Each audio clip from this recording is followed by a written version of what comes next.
ఆంధ్ర తెలంగాణలో తక్కువ ఫీజులతో high quality results ఇస్తున్న ఏకైక సంస్థ తిరుమల్ ఐఏఎస్ ఇన్స్టిట్యూట్. ఏపీలో స్థానిక సంస్థల్లో పోటీ చేసేందుకు అర్హతలను మార్చుతున్నామని సీఎం చంద్రబాబు నాయుడు ప్రకటించారు. స్థానిక సంస్థల ఎన్నికల్లో పోటీ చేయాలంటే కనీసం 2 పిల్లలుంటేనే అర్హత కల్పించేలా కొత్త చట్టం తీసుకొస్తామని తెలిపారు. ఇక నుంచి రాష్ట్రంలో ప్రభుత్వం ఏ పథకం అమలు చేయాలన్నా కుటుంబం ఎంత పరిమాణం ఉంటుంది అనేది ప్రామాణికంగా తీసుకుంటామని సీఎం స్పష్టం చేశారు.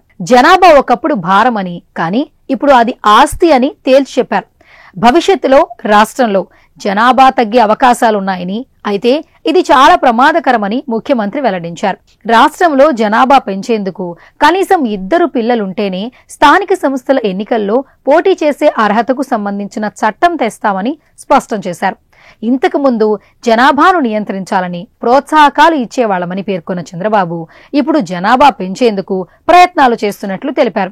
గతంలో ఒక కుటుంబంలో 5 సభ్యులుంటే గరిష్టంగా 25 కిలోల బియ్యం ఇచ్చేవాళ్లమని, అంతకంటే ఎక్కువ ఉన్న 25 కిలోలకు మించి ఇచ్చేవాళ్లమని గుర్తు చేశారు. అంతేకాకుండా ఎన్నికల్లో పోటీ చేయాలంటే 2 కంటే ఎక్కువ మంది పిల్లలుంటే అనర్హులుగా గుర్తిస్తూ చట్టం తెచ్చామని గుర్తు చేశారు.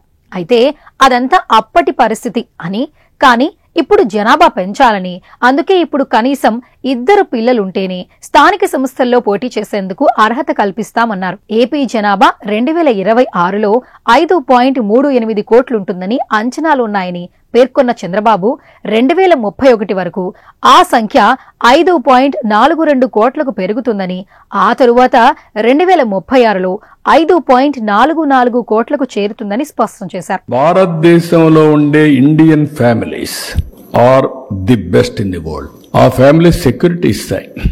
ఫ్యామిలీకి సెక్యూరిటీ. ఇప్పుడు మీరున్నారు, మీకు ఆరోగ్యం బాగాలేదు, లేకుంటే ఏదో జ్వరం వస్తుంది, ఇంటికి పోతానే మీ భార్య మీ పిల్లలు అక్కడి నుంచి వాళ్ళు చూసుకుంటారు. ఇంకా అది వేరే కల్చర్లో లేదు.